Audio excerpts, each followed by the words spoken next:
Ibrahim Djadji est bègue depuis l'enfance. Son père, son grand-père souffraient du même trouble du langage.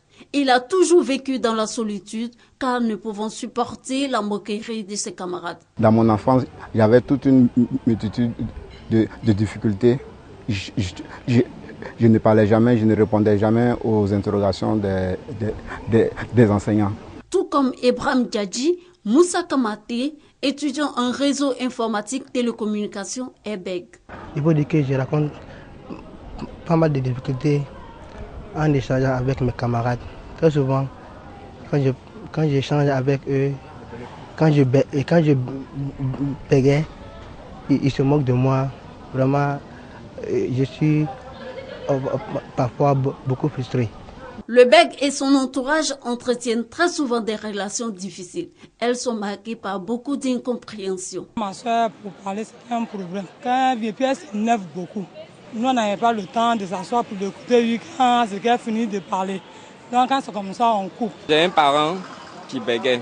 Quand il est en face de moi, c'est vrai, c'est un peu compliqué, quoi. Mais je m'en sors. Mais quand c'est au téléphone, tout ce qu'il dit, j'ai du mal à capter.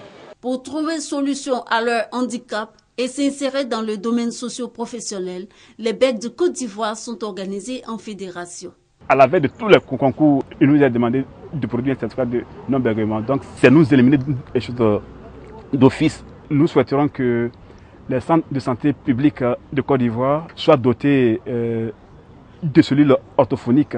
Le bégaiement peut être traité et guéri par des orthophonistes et psychologues.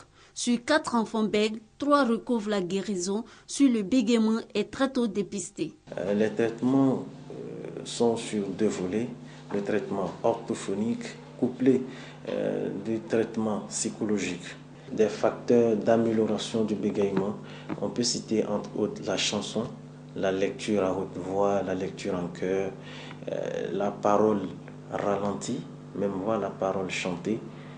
C'est très très important pour diminuer le bégaiement. Le bégaiement touche beaucoup plus les hommes. Une bonne écoute, la patience et le soutien de l'entourage sont des éléments très importants dans le processus de guérison du bègue.